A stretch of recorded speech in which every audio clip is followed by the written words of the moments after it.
26 मई 2025 शाम के करीब 7:30 बजे का समय भीड़ ने उत्तर प्रदेश के गाजियाबाद जिले के रामनगर मोहल्ले में स्थित एक दुकान पर हमला बोल दिया।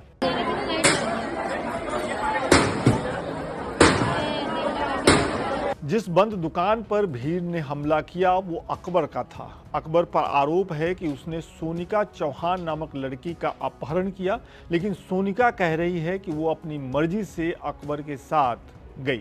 मैं सोनिका चौहान, मेरे पति का नाम अकबर खान है। 9 साल से हम एक दूसरे को जानते हैं। 3 साल पहले हमने स्पेशल मैरिज एक्ट के तहत शादी की थी। पुलिस ने सोनिका के परिवार वालों के आरोप पर अकबर को शांति भंग करने के आरोप में हिरासत में ले लिया। कल दिनांक 25 मई को थाना क्षेत्र इंदिरापुरम पर एक वादी के द्वारा उपस्थित होकर ये तहरीर दी गई कि उनकी बेटी को एक दूसरे समुदाय के व्यक्ति के द्वारा जबरन धमकाकर तथा बंधक बनाकर अपहरण कर लिया गया है। उक्त संबंध में तत्काल ही तहरीर के आधार पर सुसंगत धाराओं में अभियोग पंजीकृत किया गया तथा पुलिस टीम की तत्परता से अपहर्ता को सकुशल बरामद किया गया तथा अभियुक्त की गिरफ्तारी की गई। अब ये कथित लव जिहाद का मामला है या कुछ हिंदूवादी संगठनों का आतंक या फिर कुछ और ही, इसे आज इस वीडियो में समझते हैं।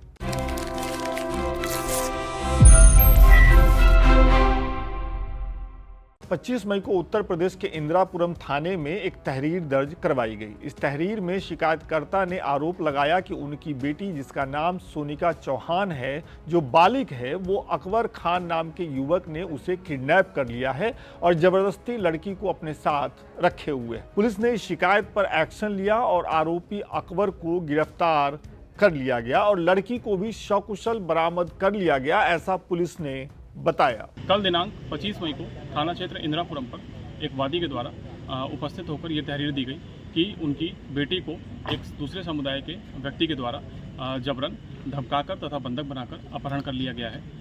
उक्त संबंध में तत्काल ही तहरीर के आधार पर सुसंगत धाराओं में अभियोग पंजीकृत किया गया तथा पुलिस टीम की तत्परता से अपहर्ता को सकुशल बरामद किया गया तथा अभियुक्त की गिरफ्तारी की गई। उक्त प्रकरण के संबंध में ही आज उसी मोहल्ले में कुछ लोग अभियुक्त पर तीव्र कार्रवाई की मांग को लेकर के एकत्रित हुए थे, जिनमें उनके द्वारा लौटते हुए अभियुक्त की बंद पड़ी दुकान में को क्षतिग्रस्त किया जाने की घटना प्रकाश में आई। तत्काल ही पुलिस टीम के द्वारा मौके पर पहुंचकर स्थिति को नियंत्रण में किया गया तथा भीड़ को हटाया गया। मौके पर अभी पूर्णतः शांति है। इस संदर्भ में दुकान को क्षतिग्रस्त किए जाने के प्रकरण में थाना इंदिरापुरम पर अभियोग पंजीकृत कर अग्रिम वैधानिक कार्रवाई प्रचलित की जा रही है। लेकिन ये पूरा मामला तब पलट गया जब लड़की सोनिका चौहान ने वीडियो बयान जारी करके बताया कि वो पिछले 9 साल से अकबर को जानती है, प्रेम करती है और 3 साल पहले उसने अकबर से कोर्ट मैरिज भी किया है। मैं सोनिका चौहान, मेरे पति का नाम अकबर खान है। 9 साल से हम एक दूसरे को जानते हैं। 3 साल पहले हमने स्पेशल मैरिज एक्ट के तहत शादी की थी, जिसकी भनक मेरे घर वालों को भी थी, लेकिन वो किसी राजनीतिक पार्टी के दबाव में आके, आरएसएस, बजरंग दल, इन सब के दबाव में आके वो मुझे धमकाने लग गए। उन्होंने मुझे बोला कि तू अपने पति को डिवोर्स दे वरना हम तुझे काट देंगे। लेकिन कल मेरी मम्मी ने मुझे फ़ोन किया। उन्होंने मुझे फ़ोन पे बोला कि तू घर आ जा वरना मैं तुझे बहुत मारूंगी या तेरे साथ साथ उसे भी काट दूंगी, तुझे भी काट के फेंक दूंगी। मैं बहुत डर गई थी। मैं अपने घर नहीं गई तो मेरी मम्मी मेरी दुकान पे ही आई। उन्होंने मुझे बहुत मारा। उन्होंने पापा को भी बुलाया, जिसके चलते पापा ने भी मुझे बहुत मारा और बोला कि तू यहाँ से चल, जिसके चलते मेरे पति बीच में आए। उन्होंने उनसे बोला कि तुम क्यों मार रहे हो। मैं उस चीज़ के चलते मैं बहुत ज़्यादा डर गई थी। मैंने 112 पे कॉल की, मैंने पुलिस वालों को बुलाया। पुलिस वाले वहाँ पे आए, लेकिन वो उनसे भी नहीं हैंडल हुए, तो वो हम सब पे हावी हो रहे थे। इसी के चलते मैं और मेरे पति दोनों के दोनों वहाँ से चले गए। हमने अपनी जान बचाई और मैं अपनी मर्ज़ी से गई। मैं बालिग हूँ, मुझे पता है मुझे क्या करना है क्या नहीं करना है, और मैं जैसे भी गई हूँ मैं अपने पति के साथ अपनी मर्ज़ी से गई हूँ, अपनी जान बचाने के लिए गई हूँ। और अभी ये हो रहा है कि मेरे पति जो हैं उनके परिवार वालों को उनको मुझे धमकियाँ मिलती आ रही हैं और उनको बंद करके रखा गया है, उनको पकड़ के उन्हें परेशान किया जा रहा है। मैं चाहती हूँ कि इसके खिलाफ़ सख्त से सख्त कार्रवाई की जाए। मैं आपसे ये विनती करती हूँ कि आप इसके खिलाफ़ कार्रवाई करें और मुझे प्रोटेक्शन दें, क्योंकि मैं बहुत डरी हुई हूँ। मेरा पूरा परिवार जो है, मेरे हस्बैंड का परिवार जो है, मतलब मैं और मेरे हस्बैंड सब डरे हुए हैं। आपने देखा, लड़की जो खुद को बालिग बता रही है वो अकबर को बार बार अपना पति कह रही है और अपने ही परिवार के लोगों पर मारपीट करने का, धमकाने और जबरदस्ती घर बुलाने का आरोप लगा रही है।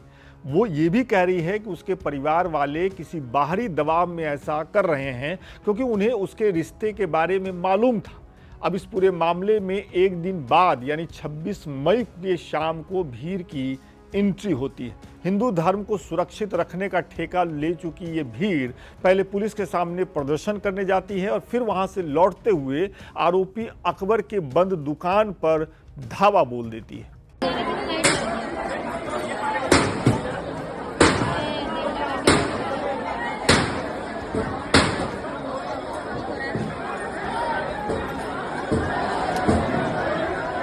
मौके पर मौजूद कुछ मीडिया कर्मियों ने बताया कि भीड़ ने पुलिस की मौजूदगी में अकबर के दुकान पर हमला बोला। पुलिस की मौजूदगी में भीड़ ने अकबर की दुकान को तोड़ा और कानून अपने हाथ में लिया।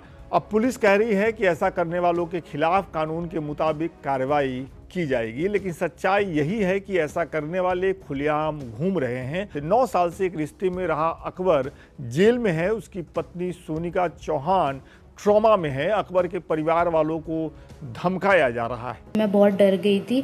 मैं अपने घर नहीं गई तो मेरी मम्मी मेरी दुकान पे ही आई। उन्होंने मुझे बहुत मारा। उन्होंने पापा को भी बुलाया, जिसके चलते पापा ने भी मुझे बहुत मारा और बोला कि तू यहाँ से चल, जिसके चलते मेरे पति बीच में आए। उन्होंने उनसे बोला कि तुम क्यों मार रहे हो। मैं उस चीज़ के चलते मैं बहुत ज़्यादा डर गई थी। मैंने 112 पे कॉल की, मैंने पुलिस वालों को बुलाया, पुलिस वाले वहाँ पे आए, लेकिन वो उनसे भी नहीं हैंडल हुए, तो वो हम सब पे हावी हो रहे थे। इसी के चलते मैं और मेरे पति दोनों के दोनों वहाँ से चले गए। ये डर, ये गुंडागर्दी और ये हंगामा तब है जब पिछले 9 साल से एक दूसरे को जानते हैं और भारतीय कानून के मुताबिक ही दोनों ने 3 साल पहले शादी की। दोनों बालिग हैं और इस देश का कानून 2 बालिगों को अपने मन के हिसाब से अपने जीवन साथी के चुनाव का अधिकार देता है। फिर ये कौन लोग हैं जो एक भीड़ बनकर आते हैं और रात के अंधेरे में इस देश की कानून और संविधान को तार तार करके मजे से चले जाते हैं। एक बेहतर स्थिति यही होगी कि ऐसा करने वाले जल्दी से जल्दी पकड़े जाएं, कानून के मुताबिक उन्हें सजा मिले। अकबर ने कानून नहीं तोड़ा है तो उन्हें उनका जीवन जीने दिया जाए। एक दूसरी बात भी साफ हो जानी चाहिए, ये देश कानून और संविधान से चलेगा। किसी तथाकथित हिंदूवादी या कोई और वादी के हांकने से ये देश नहीं चलेगा।